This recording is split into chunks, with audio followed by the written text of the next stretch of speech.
Erokamano nyako Ramogi kuom kete Ramogi TV chenro mar Migago duchi makawuono tarik 6 dwe mar adek wantiere kod mathoth moikoni kata kamano magi weche ma wamiyo pek.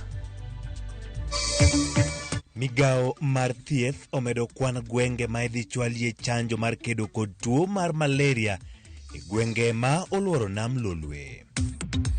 Hatuwezi tuma KDF pale chini na tuambiwe KDF wakwanda police.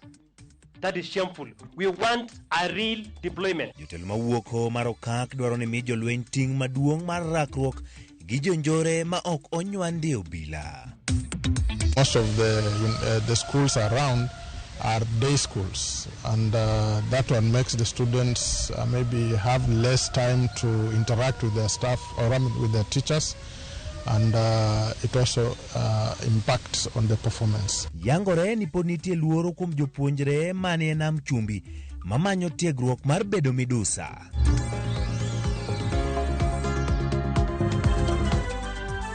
Erokamano kaka pile namba ma tudruok en 336 yudwa achiel kachiel e Facebook page mar Ramogi TV achiel kachiel, Twitter ka achiel kod YouTube bende yudwa Ramogi TV. Nyalo twak koda kimia pache weche mopogore mabiro bedo kwa keloni e lak sechegi. Bed koda e chakruok nyaka giko. Nyinga Ochieng Emmanuel. Obila mawuoke tesendo obila mala ng'ata korononek mar G2 mane tim kod nyawadgi manochielore kod magina bang' nek makamano. Wachore ni obila no manyinge oyangi kaka Mark Mulanda ne oduoge ode saa 1 mar otieno kama ne ochako gwanore kod min ode. Obila moro manyinge Viola Chepkoech ne otemo donjore okang' mane omiyo Mulanda ochiele kod magina maonegi. Bang' ne odonje ot ma ochielo min ode bende kod magina eka ogoyore bunde en wuon ma ochuo otho. Mulanda wachore ni kod ranyisi mag paro mang'eny kendo obwogo jomoko kata mana thurgi kawacho ni onyalo neko. Vile ninajua huyu kijana si ati akili yake sio timamu, ni mtu mwenye akili timamu na maongeo yake sio ya haraka. Hata akiwa kwa ameketi na watu anakaa tu kimya tu. So uwezi jua mtu amefika kwa jambo gani ndiye akafika kwa mambo kama hiyo. Inasemekana kwamba kwa muda wa miezi chache zilizopita amekuwa akisosana sana na mkewe na mchumba wake, na hatuelewi ni kama alikuwa na shida za kifamilia ama za ndoa, manake tunaambiwa pia aliachana na mkewe nyumbani na huyu alikuwa rafiki wake.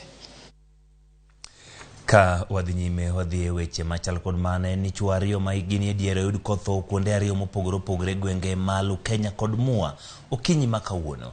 Kagiango lipodegi ruoth ma Mua Stanley Mwanza kod nyawadgi malu Kenya Tyrus Nambuke oyango yudo sime mamiyo gilipote withogego kowuok kuom jopiny ka ringrego ne owiti e bungu Kaniduk. Apisas mag obila osechako timo nonro.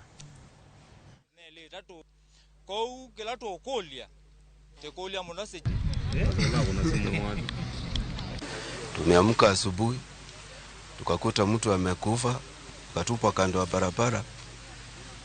Sasa nilikuwa na jirani mwingine hapa, ndio amekuja akaniita akaniambia kuna mtu ametupwa hapa karibu ya barabara. Sasa zile tumekuja nimempata, sikuona mahali amejeruhiwa, lakini tu ni kijana ana umri wa zaidi ya miaka na kuna mahali ameumizwa, hana nguo, ametolewa nguo zote, kwa hivyo hatuwezi tukamtambua. Kangundo road yote imekuwa na ufunguzi wa salama.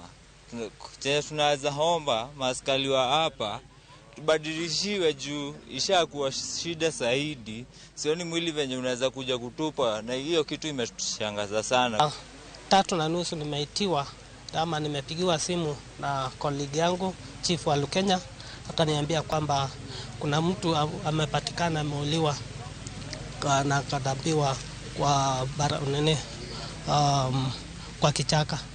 Wakati tulifika pale tuliweza kumuona, tukaona kweli ameumizwa, tukaona hata alikuwa ametolewa nguo zote. Tangu saa hii hatujaweza kutambua hiyo miili, but tumeita polisi wanaweza kubeba. Migago mar thieth ebo bar migago mar thieth ma malaria yango chanjo mar malaria kaka achiel kuom chanjo mochuno ne nyithindo ma hikgi ni piny 2 modak e kaunti aboro e sub counties 51 ma oluoro nam lolwe. Ma kaluwore kod dwaro mar Kenya National Immunization Technical Advisory kotudore kod duol mochung' ne thieth e piny mangima WHO makoni gisetemo chanjo gi e pinje 3 kendo gin gi geno ni gibiro duoko piny tho momondo mag nyithindo mani piny mar higni 5 e alwora mag nam lolwe. Yare higa mag 2019 chanjo ni chiwe sub counties 26 sani sub counties 25 mamoko omedi. Find that usually within the town the malaria, the parasites will still... We are expanding the malaria vaccination into these 25 additional sub-counties because of the benefit that has been seen with the vaccine. The vaccine has reduced the cases of severe malaria and particularly admissions into hospital, and therefore it is recommended that this vaccine be used especially in these areas where there is a high transmission of malaria. These are areas in the lake region, the lake endemic zone, which have a very high transmission rate of malaria and also have a high risk of severe malaria, particularly for those children who are under 5 years of age. The entire story of vaccination beyond the first year of life has been a challenge to the Ministry of Health in this country and all others.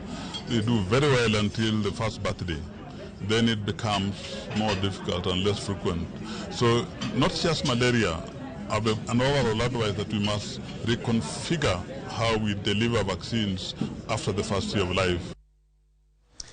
Moko kuom jod bura mawuok e Homa Kerio Valley dwaro mondo jatend migawo mar arita Mathurka Kithure Kindiki ochwal kwayo ne od bura mondo gikal twak mapodho jolweny telo apedha mar rakruok kod jomaundu kod jonjore manyayo kuo mag jamni nyanduat mar Hoho mar Okak. Jod bura kotelne kod Timothy Kiprotich owacho ni kidieny ma 241 kare mar 3 mar chike omiyo thuolo od bura podho jolweny rakore kod midhiero mag arita e pachoka kagikoni ma dhi kelo yot e kedo kod jomaundu go mapodhi nyime gi monj kata bang' apisas mag arita ter e gwengego.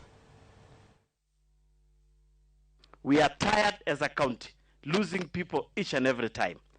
And it's high time we call upon the minister, because we know that they have brought the KDF officers here who are doing nothing. Wanaosha nguo, wanajivinjari, and we know that the problem is legislation. Please bring legislation to parliament. We allow KDF to carry on the disarmament process once and for all. We want to tell the president and the government with a lot of humility that we want a deployment under Article 241(3) of the Constitution, a deployment that is approved by the National Assembly. Hatuwezi tuma KDF pale chini na tuambiwe KDF wakwanda police. That is shameful. We want a real deployment. Tuko na waziri amechaguliwa wa usalama. Tuko na commissioner wa polisi ameteuliwa na rais. Lakini kila siku waziri akishika mic aseme na nyinyi mtaona bandits, mtaona ndio bandits wanakuja. Every day you, the Minister of Security, you threaten the bandits. That's when they eat. Mr. Waziri, when will you act? When will we see actions in Kerio Valley? Bar migawo mochung' ne kedo kod oro wacho ni ji makwan gi romo 500 koro dwaro kony mar chiemo e kaunti ma Mandera.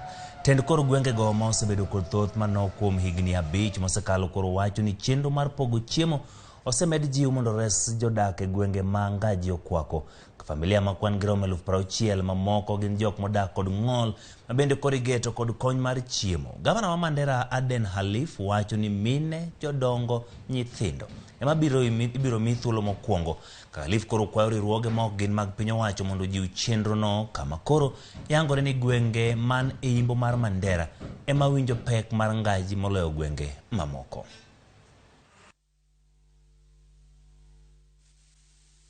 Kukutana kwetu leo ni kuzindua hii chakula na target yetu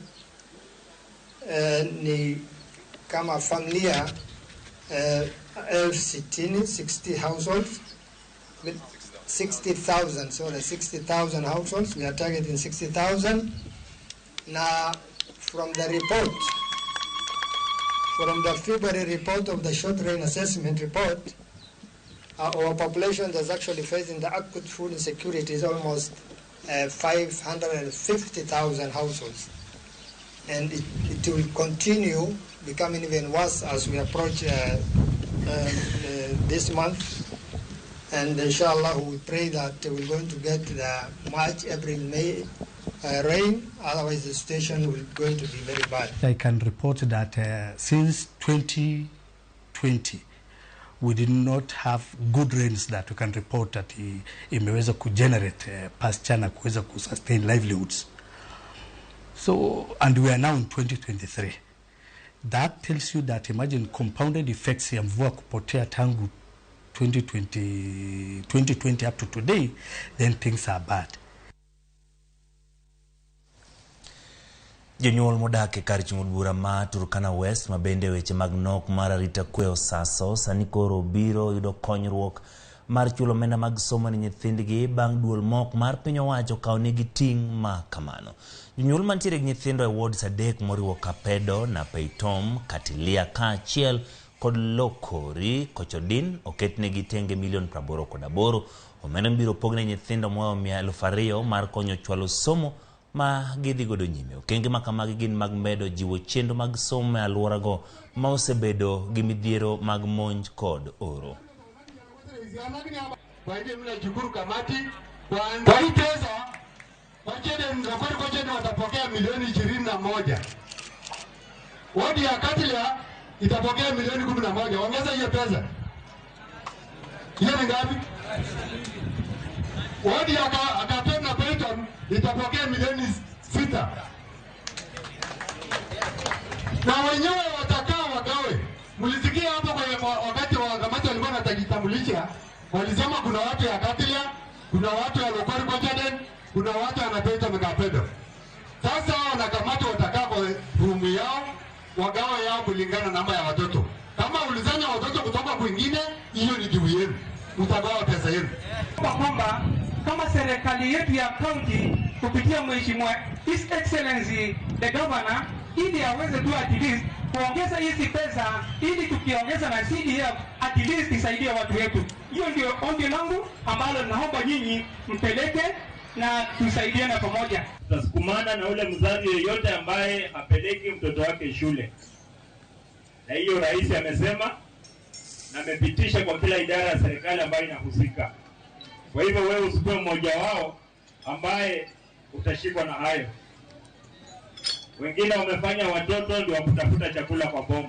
Sikatai, lakini hii mtindo ambayo asubuhi saa 12 wengine wanaenda shule na wengine wamebeba nyasi wanapeleka Lokori mkomeshe. Machifu, hiyo ni kazi yenu, sio yangu. Obila ma pacho konyiso geno ni paro magisebedo ka gichwalo ni duol motelne kod maneno gai mar do David Maraga mageto luoko sektano biro konyo duoko piny midhiero mag dang'ni mag paro mosebedo ka chando obila mathoth e pacho ka.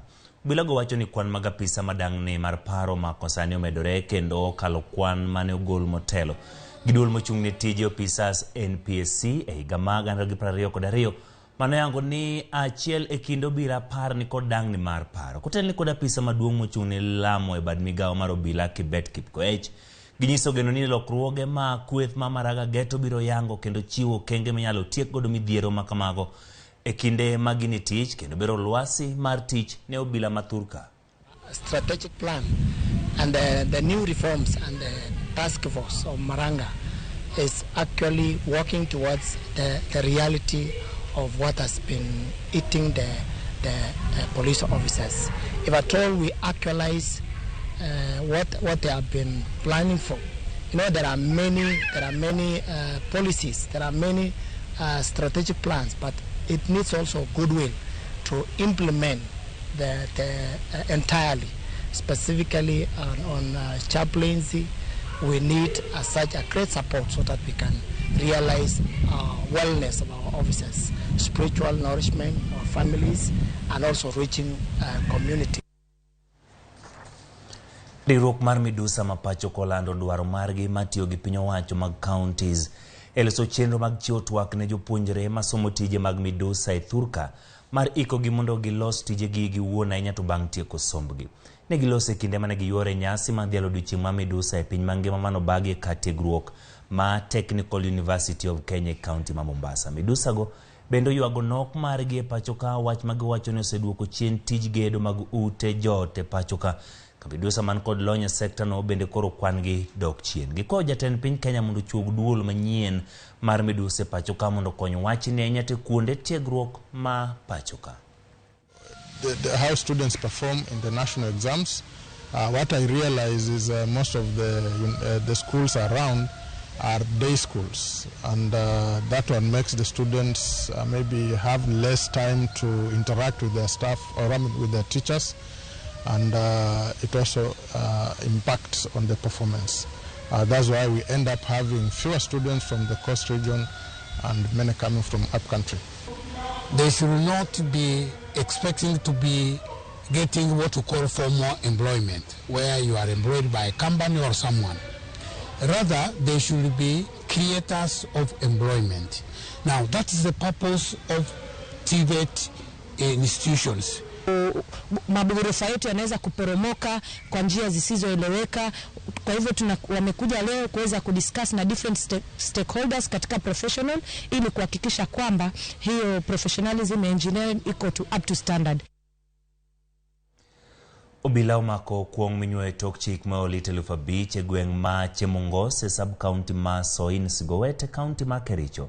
Mano timore kinde mane obila ma wuok e tesend obila ma Sondu ne otimo pedha e dier otieno manyoro. Pedha mano kao seche 12. Kotelne kod kamanda mar obila e county ma Kericho Rico Ngare, obila go nochweyo puko kuong mane giyude e gwengego ka bende ne giketho gige tich mosebed kitiyogo e chwako kendo tero kuongo e chirni ma alworano. Kata kamano jodak ma Chemongos to wuok mager kaseyudo mapacho kama giwacho ni osebedo karem ng'ado bura ne jonyuo kuongo ka thothne ithoro golgi e yor rambun bang' obila makogi. Tuko na maabusu hapa wanne ambayo walipatikana wakishughulika na hii swala la kutengeneza pombe haramu. Wengine waliwahi kutoroka. Hii operation itaendelea mpaka tuhakikishe swala la pombe limeangamizwa katika hino jimbo la Kericho.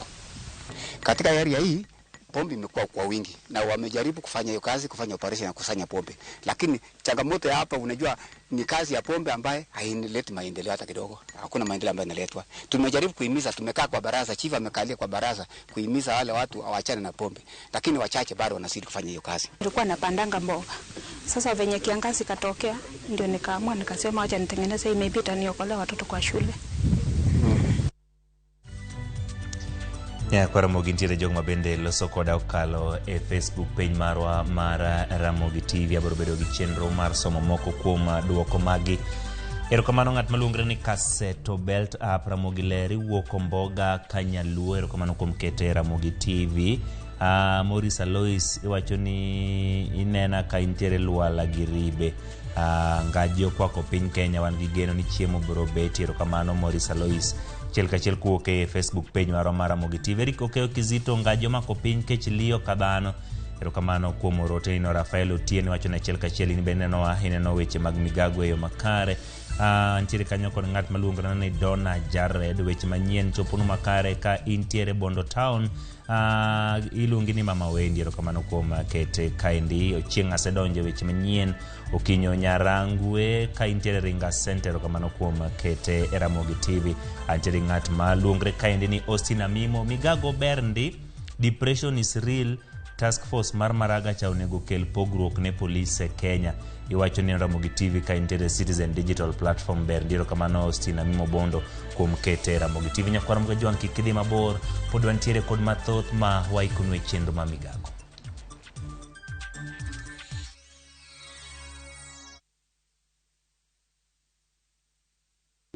Malaria en tuo mamako kidieny moro moramora mar dhano. Mine mapek kod nyithindo mantie bwo higni 5 ni kod atamalo maduong' mar yudo tuo mar malaria. Kuo yath e yo mopuodhi mar nego suna kod duoko piny yudo tuo mar malaria. E yo Mabei County, chenro mar kuo yath biro timore e kind tarik 11 dwe mar 4 nyaka tarik 8 dwe mar 5 higa niendi e kuonde chung' od bura mar Rachuonyo East, Rachuonyo North, Rachuonyo South, Rangwe, Dhiwa, Homa Bay Township kod Mfangano. Wakwayo jowinjo magwa mondo mi jokuo yath tich mayot e kinde ma gibiro dhi mbele gi tijgi mar kuo yath. Bang' kuo yath e odi, ne ni nindo e bwo net mothiedhi kendo kik iluok kor ot nyaka bang' dweche 9. Oteni okelni kod migawo mar weche thieth ka joyudo sir kowuok kuom Jamerka kokalo PMI USA.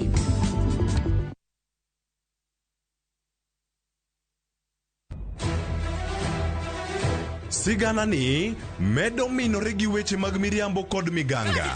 Gimora mora ne en mar miriambo. Mano barua mar miriambo. Gimana pando okibiyudo.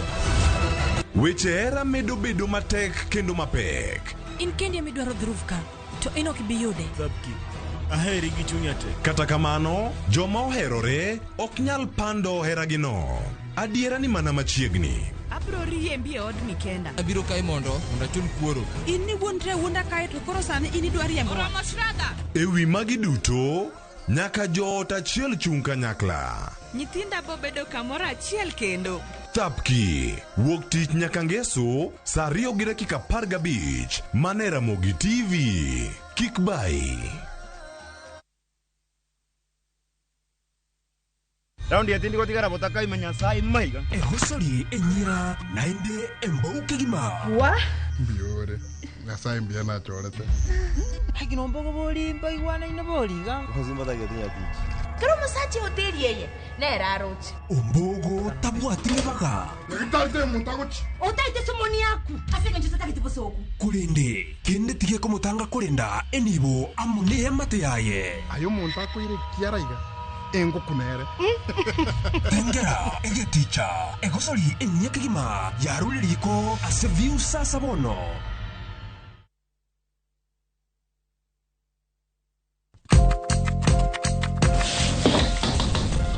Nyakwana Mugejuan, chiemo en gino makelo kanyakla kendo inyalo dhi ka ng'ato to tedo ni kit chiemo mamit. Ma koro ni chapat ma kiyeche kamae. Nyororo zaidi. Kata kamano wi nyalo wil ni kit chiemo no oted e yo machalo nade. Chweko kila ng'ato nya chweko. Ng'ata en chef e piny ka. Kata muro pien chweko. Mane momiyo chenro matedo gi chiemo watedo kod jotedo matene koda kama nyasani. Kendo makama ikelo ni pile ka pile chieng' tich adek kod an Joyce Oduor.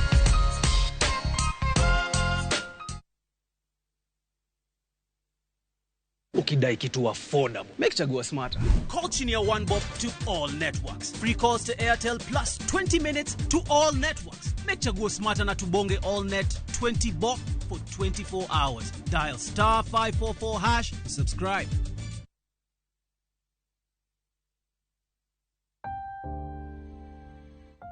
Onego wachung' kachiel gi jowetewa e kinde kuyo. Kilalo ng'ato miero, to diher mar lando tho kod liel mare. Ramogi TV biro chung' kodi e miyo jalno miero kopo maber. Inyalo gocho e namba 011 09 22 773 kata 085 40 38 Be inyalo oro ote e email obituaries@royalmedia.co.ke.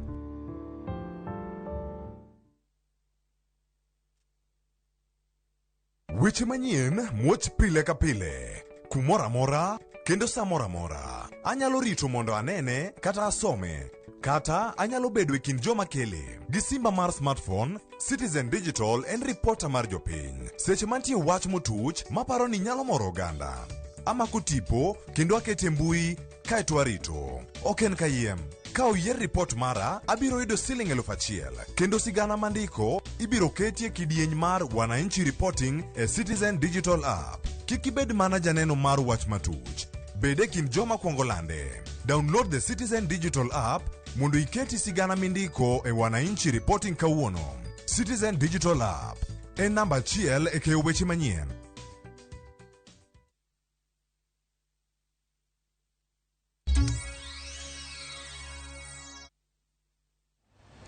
Erokamano kuom medo kete e Ramogi TV wadhi e kaunti ma Siaya. Kaunti ma Siaya en achiel kuom counties ma kaluo. En kaunti ma otenore gi nam Lolwe kendo irange kaka mano manigi thuolo mar dongore ka oketi maino e jiwo telo makare. E thuolo moktin e dweche 6, Siaya osebedo lwet gavana manyien James Orengo. E dweche 6 bende Orengo osechoro Siaya nyime. To rem dibed ni nitiere kanye. Jafwambo marwa Walter Nyambaga terowa e lipot makende mamenyo kaka Siaya osedach e bwo tend Orengo. Jakora Mugajwang ne wasingo nino bedo wangi mar menyo kit kaka dongruoge magwa chalo e counties magwa kotenre kod loch gwenge. Wasebedo kwa gomba kod governors magwa kowuok e county na 44 kod 3 kendo koro to wachikore nyaka e county na 41 kendo wago mbaka kod governor James Agri Bob Orengo. Machiegni Ramogi TV. Erokamano. Erokamano governor, neno ka koti oro mimo kalo. Mari to ondisi moloya. Erokamano. Governor moko kuom manifesto mane chwalo ne jopiny e kinde mane timo kampeni isebedi e PC kuom thuolo ma derom dweche 6 kamaendi. Yath onge osuptal. Jopiny thagre saidi. Kidhi osuptal tiwachone no dhi nyiew yath. Anyalo kwanya ki district Siaya Hospital. Gima dano timna kanyo maduong' kabisa. Kanyo chieth ni piny kabisa. Doctors are reluctant. Gibende ng'e jomobede ta kanyo gibet. Wachak kod weche mag thieth. Osiptal maduong' mar County Referral Hospital Mabondo bende yath nitiere. To bende nitiere masinde manyalo konyo oganda e rango tuoche moko. To bende nitiere kata mana dakteche moromo nyaka sani.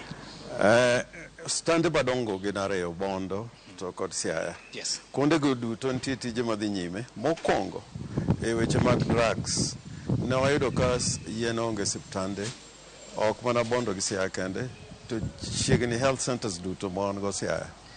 Ne watimo gima iluongo ni supplementary budget. Mowakawo pesa machiegni milion 100 mowaketo tenge kendo wawacho ni pesa no onge ng'ama nyalo mule. En watiyo kode ma ng'iewo drugs madhi e stande duto man Siaya. To kendo gi gik mitiyogo e yore mag chieth nikech nitie non-pharmaceutical products manyaka bende bedie kanyo. Omiyo gi sani kapimo gi chon ng'ata madhi subtande ma Siaya giyudo drugs molo kaka ne chalo chon.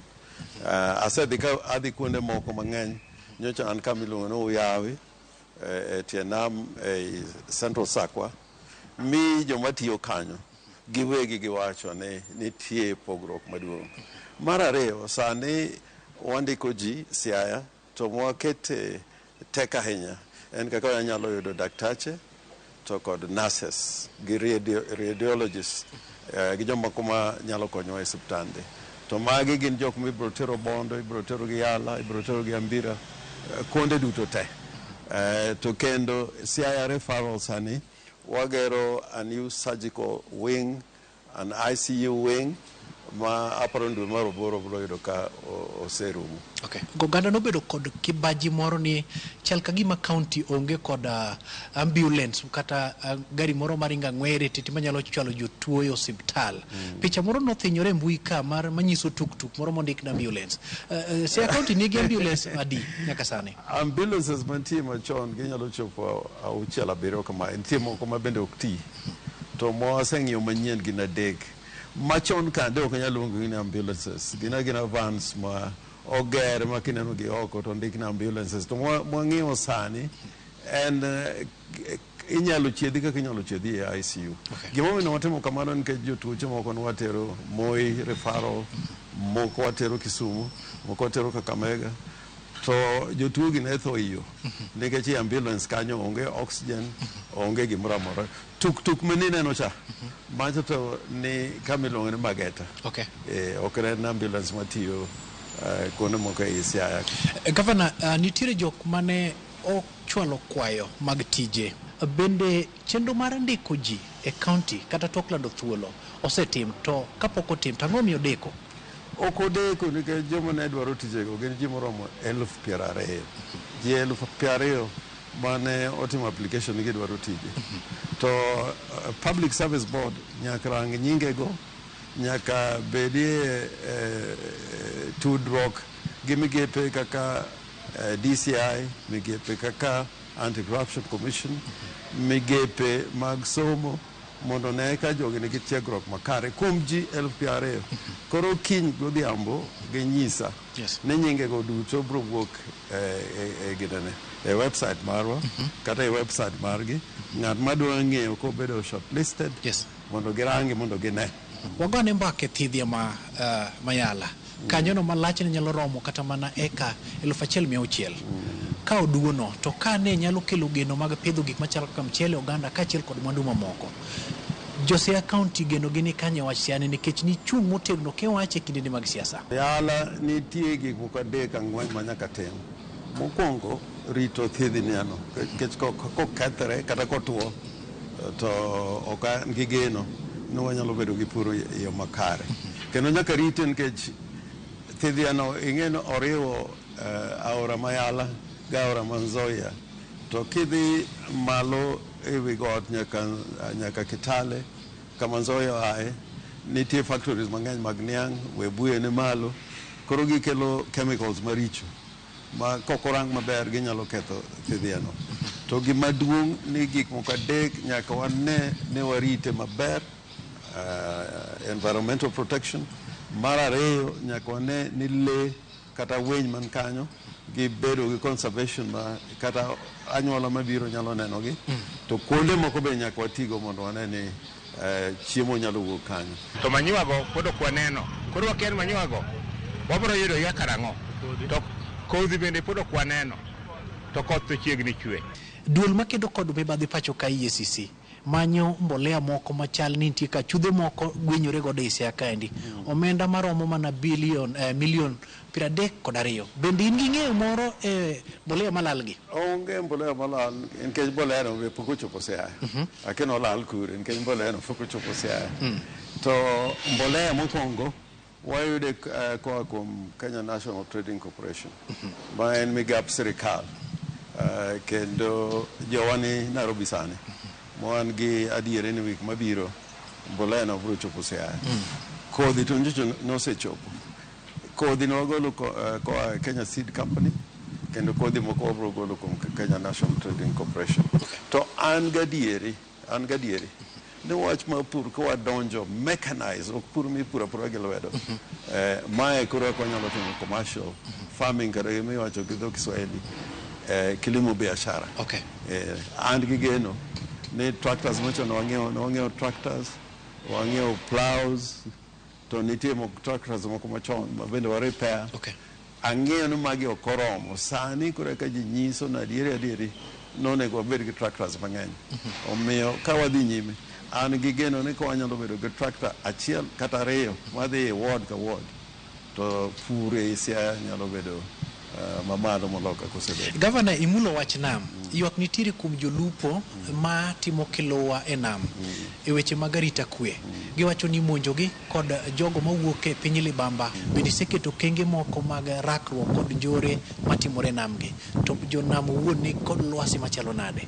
Gima duong' en kendo wasebedo kwa loso gi jo sirikal maduong' no onego giket arita piny e nam kanyo marom kaka jo Uganda keto. Nikech kirango bor ma piny ji a Entebbe kata Port Bell kata Jinja ka gikawo yiedhi gikawo seche 2-3 mondo gibi korwa koni. To iyudo ne wan waonge kata coast guards mano onego bed kanyo ma sirikal maduong' manyalo keto kanyo. To an gi ywak maduong' kuom wachno nikech kata isani Samuel Osani nyocha jolibamba okawo jowa mane lupo chiegni ji 80 magimako kendo gitero gi Uganda, ma nyocha waloso kaka jotelo ma Siaya mondo dwar yo mwanyalo golo gigo kocha kwa duoko gi kae. Gavana, e kinde mane timo campaign ni singo ne Uganda ni choko manyasani bilo ni digital revenue collection dhi chalo nade? Isego kenge mage tichoko pesa di Gavana? Sani pod wachoko pesa kaka ne choko gi chon, to wasebedo kwa loso gi jomilon service providers in the digital world. Ta an gadieri ni idiochieng' 4 mabiro wabiro bedo gi full automation. Koro nyaka chop seche gendi pod ok nyal keto ayanga ni omenda ma ichoko e county Siaya nyalo bedo kwano omenda maromo kama. Sani pesa mwa choko mancha financial year mokalo ne ok okalo bilion 400. Omiyo wan gadieri ni ka wanyalo chopo kata bilion 1 nikech pesa mwayudo ma treasury en bilion 10 bilion 3 higa ka higa. E county ma Siaya bende nitiere omenda moro mosechudi mwinjo bende siro godo rowere man kod riyo mar somo kata pok mar basari. Kidwoko penjo no, yimoni chak iter ni to wasego kenge machalo nade e weche mag gedo mag ECD to bende jopuonj nitiere. Yes. Sani wagolo basari to pok ochopo e skunde gi gwenge moromo milion 75. Waneno ni ng'eny pesa gi onego wachul e skunde mani e Siaya. To moko motimo maber wan gi basari mabiro e office governor ma kotimo maber kata koluonge national school to wanyalo miye basari. E weche mag ECDs ok odwa geda nikech iyudo ni ng'ato gero classroom to e classroom kanyo equipment onge desk to nyithindo matindo mani ECDs gik ma gipuonjore go opogore gi nyithindo mani kata ni primary schools. Nitie teaching tools gik mang'eny monego bed ECDs. To mogik e wachni wan gi program ma odwaro bedo gi school feeding program ka nyathi matin ma pok ochopo kata higni 3-4-5 adala to dala mawaino pok omadho kata chai, pok omadho kata nyuka, to odwari e school ka cage to kendo dok dala kama chiemo onge gibedo gi ma odiro wacho ni stunted growth. E jok machon wandiko recruitment mwatimo sani wadwaro ni mondo wachul jopuonj mag ECD osara mowinjore. Gik moko chung stage kaka nosechagi riji mokadho rasanga moth stage ochung wakia gima timre address bende nyiswa gima dhi mbele stage mani Chui town kanyono. Omiyo aneno ni stage no kano ger economy ma Siaya town nyalo dhi mbele. Picha ma Siaya ok en picha mane singo ne oganda gedo mare ahinya to boma to gi kar chungo geche ma dho liech dendo ni stage ma Siaya gedo mare chalo nade sani? Wasebedo gi chandruok matin e budgeting mwatimo sani wamedo pesa mondo watiek wach mar bus park ma Siaya kod parking mondo bedi e Siaya kuonde ma ji nyalo chunge geche. Adon ji obi e Siaya bang' higni 2 pogruok bro betie. Gavana, weche mag pi chenro mar keyo pi osegiko manade bende nitiere kaka osechak kegi mondo gichopi e udi kata skunde? Pi ma abro dam ka watieke to en mobro miyo jo Siaya galwor ma Siaya North Alego, Central Alego kendo kuonde moko e West gi South East Alego bro yudo pi ma abro dam. Ne inokil kamaloka to kendo pod inokil kamaloka sani koro in Your Excellency Governor bende kabiro kwayi mondo ichung ne bau inyalo dhi twenyo na bura e doho? Excellency to kar wan juluonga ni Excellency. Yes. An gi gimomeyo sani kaluwore gi katiba ma Kenya ok anyal chung kichula pesa. Okay.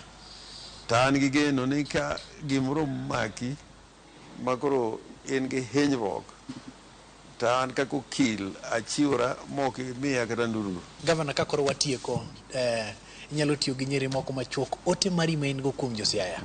Yes. Nyaka walos mwandu Siaya ni gi mwandu mwanyalo ting'o go Siaya malo. Koro an akwayo jo Siaya nyaka wati matek wabed jopur ka walupo to watim gimiluongo ni value addition kendo wabende kaka jo Siaya modak kata oko kata joma iluongo ni investors joma nyalo kelo pesa gi e Siaya wadwaro gi bono gi Siaya mondo giket pesa gi e Siaya mondo Siaya obed gi mwandu. Jakaramo Gajwang' wago mbaka kod Governor ma Siaya James Agri Orengo molio kono moko kuom okenge mosego e weche mag dongruok. Mano ok e giko. Wasingo ni wabiro duogo mondo mi wachak warangi ni to kit okenge mage mosego to kane osegoyo okenge mamoko. Governor James Agri Bob Orengo machiegni kendo nyadichiel kendo chieng' moro wachak wago mbaka Ramogi TV. Erokamano ahinya. Amor maduong'. Erokamano. Erokamano Walter Nyambaga kuom miyowa lipot maber machal kamano, bende nyiso kaka kaunti ma Siaya tich tire koso ok tire, to okenge mage ma osego to gisechopo kany, to kod chenro mage magin godo. Mago gin mana ma giyango ne osetimore dweche 6. Pod wantiere kod chiegni higni 4 to kod dweche mamoko. Pod wabiro bedo ka waluwo mondo wanyise ni to kaka gimedo dhi gitiyo ma chal nade. Wadhi nyime en jopuro chele ma kwan gi oingo 300 e gweng' ma Nyalunya e ward ma Kochie kar chiemo bura marangwe kwano lal kaluwore gi masira mar kodh pe manyo chumo ketho chele puothegi maromo eka 100. Jafwambo marwa ma Homa Bay Ali Abich ne otimo limbe puothego kendo miyo ler mar wachno. E gweng' ma Nyalunya e ward ma Kochia, jopuro chele ma osebedo ka pure bo chenro mar kepi puothe mar Oluch Kimira e kar chund bura mar Angwe kwano lal maduong' ma giyudo bang' koth mapek manochwe gi pe ketho negi ochele puothe mane odong' mana juma achiel kende to gikayo. Koth ma jopiny osebedo ka rito gi liyo oweyo jopurgo gi chuny lit ka ochele puothe maromo ekas 100 pe ne ochwado moweyo mana kalume ma odong' ma sani jopuro chele go ng'ado ka giuso ne jopith jamni. Wayudo lal ka koth ogonwa michele te osegodiriyo osechwe gi pe masani wayudo asara. Unyalo neno kaka chal puodho ne wakodesa ka kodhi wang'iewo gi pesa, kaeto pur bende wapuro gi pesa, watiyo gi 80,000 ka. En masira ma giwacho ni owegi gi lwetgi nono, kendo jopuro chele maromo 300 e alworano sani odong' ka chunygi chandore kama ginyalo chakogo nikech pur mar ochele ma gisebedo ka gitimo ema konyogi e miechgi ka bende gichulogo school fees ne nyithindgi. Wan ga gi hectares 100 ma wan go ka. Jopur en 300 mopuro hekago. Koro giyudo lal. Kora wakwayo sirkal ni mondo konywa. Sani bende pinyno tho kech ng'eny. Koro sani be kaka ne kiragi obiro mar pe, mano mar Nyasaye is a disaster. Koro kaka disaster no biro okawe te, olware lote, onge gimoro amora mwanyalo jogo ka mwadogo pacho, wan lumi ma koro waneno. Ma opogore gi lal maduong' ma kodh pe ne okelo ne jopurgo, bende giywago chandruok ma winyo osebedo ka kelo negi e pur mar ochele ma gisebedo ka gitimo e alworano. Winyo laro kodwa gi koni, winyo gwari chamo kendo gwarie, ma kiriembo koni te en koni. Pur machielo bi manye kaka inya negnwa winygi. Winygi onyuolore mathoth, winy negowa. Ni kwaduoge bidoke dala gi lweti nono jodalawa. Kare wadwa konyore nang'e Kenya ni. Wan mana gi ywak ni ka ng'ato diyie chunye Nyasaye odonjie mondo konywa. Jopurgo ni kod geno ne ywak margi migawo mar pur e kaunti ma Homa Bay biro winjo mondo resgi. Ali Abich, Ramogi TV, Homa Bay.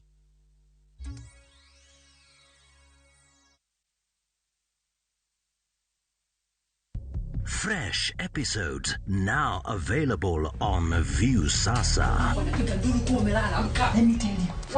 In Asali Chungu. Kagure will do anything to be in charge of her new home. Your wish is my command. There is so much entertainment on View Sasa.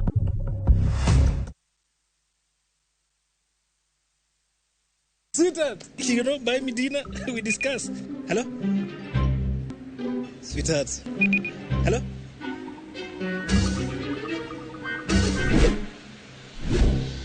Fine. Ukidai kitu affordable. Make Chagua smarter. Call Chinia One Bob to all networks. Free calls to Airtel plus 20 minutes to all networks. Make Chagua smarter na tubonge all net 20 bob for 24 hours. Dial star 544 hash. Subscribe.